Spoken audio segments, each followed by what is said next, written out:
आप अपने देह को दृढ़ता पूर्वक, निश्चय पूर्वक, कसम पूर्वक सीधाम वृंदावन की रज में समर्पित कर दो, बेच दो।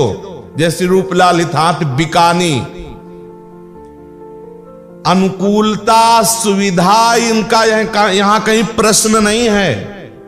हमने अपने शरीर को वृंदावन के भूमि में समर्पित कर दिया, और ऐसा नहीं फिसड्डू नहीं, सुदृढ़। बोले देहस्यास्य समर्पणेन सुदृढ़, दृढ़ता पूर्वक। खंड खंड होए जाए तन, अंग अंग सतटूक। पूज्य श्री श्रीधर बाबा ने घटना बताई कि कालीदह में जगदीश बाबा के आश्रम में, बाबा के समय की बात, बाबा उस समय जवान थे और वो संत वृद्ध थे जिनकी घटना की बात।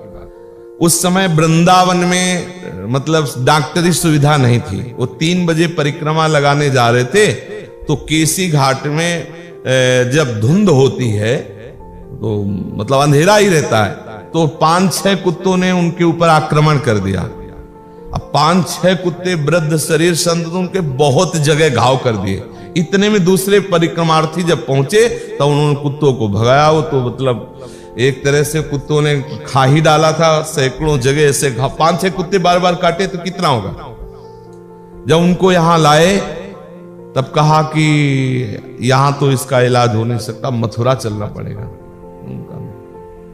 श्रीधर बाबा घटना सुना रहे थे, रोज उनके श्री चरण दाबने और अन्य सेवाओं का भी सौभाग्य मिला था। तो उन्होंने बताया, वृंदावन निष्ठा के विषय में बताया कि उन्होंने कहा नहीं। तो उनका बाबा फिर तो कुत्तों ने काटा है, शरीर छूटे। हाँ, हमने तो दे दिया शरीर वृंदावन को। अब ये बात समझ में नहीं आती कि कौन सा प्रारब्ध बकाया रह जाता है। संतों के चरित्रों में बुद्धि काम नहीं करती।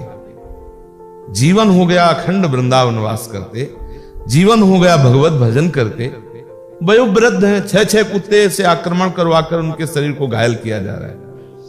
गिरिराज जी की परिक्रमा देते हुए पूरा जीवन हो गया, और बोले पैर की हड्डी टूट गई और मतलब हिल भी नहीं सकते। समझ में नहीं आता। हरि तेरी गति लक्ष्य, मतलब कुछ समझ में नहीं आता। घोर अपराधी जुखाम नहीं होता, और कई लाख नाम कीर्तन करने और 22 बाजारों में कोड़ों से खाल, हरि तेरी गति लक्ष्य न पड़े। मतलब इसके निर्णय से बाहर की बातें हरि की होती है। वो उसी जिसके वो कृपा करके हृदय में बैठकर वो स्वयं समझा दे तो समझ जाए, नहीं हरि तेरी गति लक्ष्य न पड़े। कहूं बिजौरो न बेल, हरि को ऐसो ही सब बड़ा विचित्र खेल है। बाबा ने कहा कि जो हमारे शरीर में घाव हुए हैं, दर्द हो रहा है, पीड़ा हो रहा है, हमें कोई परेशानी नहीं। और उनका इतने से ही नहीं, इसका जहर चढ़ेगा, मर जाओगे। तो बोले हमने तो अपने शरीर को वृंदावन को दे दिया है। नहीं, कुछ नहीं। बाबा ने कहा रोज रज लगाते, और फिर कई वृंदावन के धनी मानी लोग औषधि, कुछ नहीं हुआ, सब धीरे धीरे घाव भर गए, धीरे धीरे सब ठीक हो गया।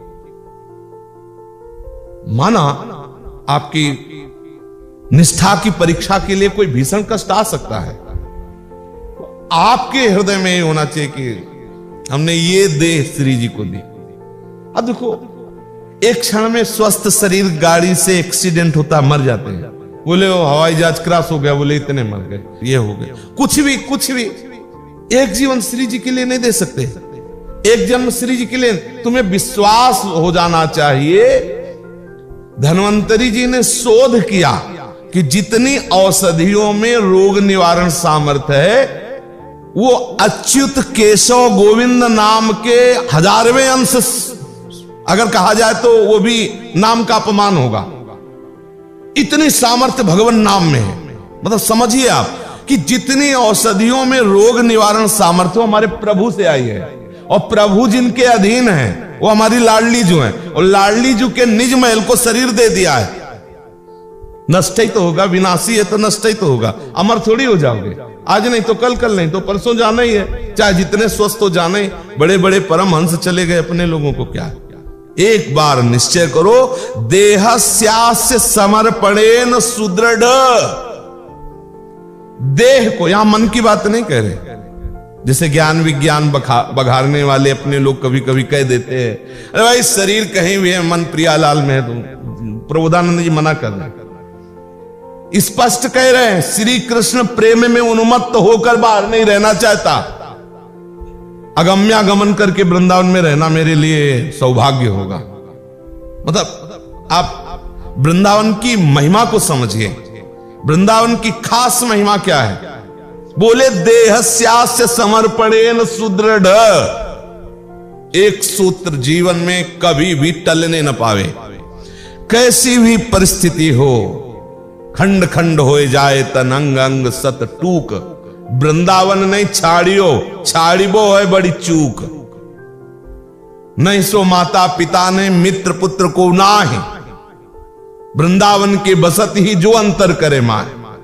वृंदावन के वास में के जो भी व्यवधान पैदा कर दे, हम शरीर को श्री वृंदावन में ऐसे समर्पित करें। अब धैर्यपूर्वक विचार कीजिए, यदि ऐसे वृंदावन को आपने अपने शरीर को समर्पित कर दिया है, तो फिर कौन सी ऐसी बात है जो आपको प्राप्त नहीं हो जाएगी? कौन सी ऐसी प्राप्त? आपको जो चाहिए आपको प्राप्त हो जाएगा। वृंदावन भरण पोषण कर रहा है, वास दिए हुए, अपना परिकर दिए हुए है, वृंदावन ही तो दिए हुए है ना। अगर शरीर में रोग है तो औषधि दिए हुई है, उनकी गरज है, बार बार वैसे होता फिर उठा खड़ा कर देते, फिर ऐसे तुम्हारी मर्जी, तुम्हारा नौकर है, करवाना है तो आप इसको बल दीजिए, नहीं करवाना तो हम आपके हैं, सिर्फ आपके हैं, आप जैसा चाहो। दृढ़ निश्चय कर लो, कोई भी रोग, कोई भी बात इतनी जोर की नहीं है कि वो वृंदावन के ऊपर हावी हो जाए। वृंदावन से बढ़कर कुछ नहीं है, बहुत बड़ा डॉक्टर भी है वृंदावन। विश्वास कर लो, अगर औषधि निमित्त बनानी है ना तो छोटी हर्रे से काम चल जाएगा। और अगर नहीं, आप कहीं भी जाओ, दृढ़ निश्चय करना होगा। एक बार मृत्यु का वरण करके शरीर को अर्पित करना होगा। मैं मृत्यु का वरण करता हूं, अर्थात मराज से अपने जीवन को वृंदावन को दे दिया। उसकी परिस्थिति, मान लो हम बेसुध है, हमें कोई उठा के कहीं ले, हमने तो अपने जीवन को दे दिया वृंदावन को। हमारी ना इच्छा है ना हमारी कोई राय है इस विषय में। अब वृंदावन क्या करता है? वृंदावन जाने बोले वो ऐसा, हमें उससे मतलब नहीं है, उसके निर्णय से मेरे को क्या मतलब है? मेरे निर्णय से बात है, सुदृढ़ता पूर्वक वृंदावन के सिवा मेरा कोई नहीं है। अपने जीवन को वृंदावन को दिया। अब वृंदावन और वृंदावन का निजी परिकर क्या करता है, उस पर हमारा प्रश्न नहीं है। मानो अभी आपकी ऐसी हालत हो, तुरंत ले चलो इसको, अमुक जगह ऐसा ऐसा ऐसा। आपकी कोई इच्छा नहीं, आपके अंदर कोई चाह नहीं, वो आप वृंदावन के ही समर्पण में है, वो आगे का काम वृंदावन अपने परिकर से कर रहा है। तो बोले प्रेमा समास्थीयताम, तो जे ही आप शरीर सुदृढ़ता पूर्वक वृंदावन को अर्पित कर दिए, तो आप कह दे कि मैंने वो तो आज समर्पित कर दिया। ऐसा नहीं। अब आपकी सालाना छमाही परीक्षाएं होंगी कि सुख दुख के अवसर आएंगे, कुछ सुख के ऐसे प्रलोभन आएंगे और कुछ दुख के ऐसे प्रलोभन आएंगे, भयावह दुखद बातें आएंगी। दोनों में यदि आप सम हैं तो फिर कह रहे हैं श्रीपाद कि प्रेमा समास्थीयताम, फिर दृढ़ता पूर्वक प्रेम की स्थापना वृंदावन कर देगा। राधा जान रूपास्यताम स्थिर चरो प्राणी संतोष्यताम। अब वृंदावन में रहना कैसे है? श्रीपाद प्रबोधानंद जी इस तीसरी पंक्ति में कह रहे कि पहले आप ये समझ लीजिए कि इस महल में जो भी रह रहे हैं वो सब किशोरी जी के निज जन है, निज जन। बैठा लो इस बात में, वो दुष्ट है, वो नीच है, वो पापी है, वो ऐसा है, वो ऐसा है। अपना पत्ता साफ करोगे यदि ऐसा सोचोगे। श्रीपाद आदेश कर रहे हैं राधा जान रूपास्यताम, ये आप जानिए कि किशोरी किशोर जू के ये कृपा पात्र जन है इस धाम में। बोले सिगरेट पीते जा रहा है, कृपा पात्र है? हाँ, वो महान कृपा पात्र है, हमारी लाडली का दुलारा है।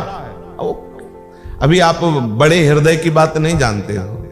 बड़े हृदय अपने लोग बहुत निम्न हृदय के हैं ना, और वो अपने हृदय को हम देख नहीं रहे इसलिए बाहर देख रहे। अगर अपने हृदय को देखे कि मुझ जैसे को भी, तो वो तो बहुत ही पीला वेश है, भगवद आश्रय है, वैराग्य की छाप है। फिर भी हमारी सोच क्या है, हमारा चिंतन क्या है? जब मुझे, तो वो तो उधर देखने की इच्छा नहीं होगी जब इधर देखोगे। जैसे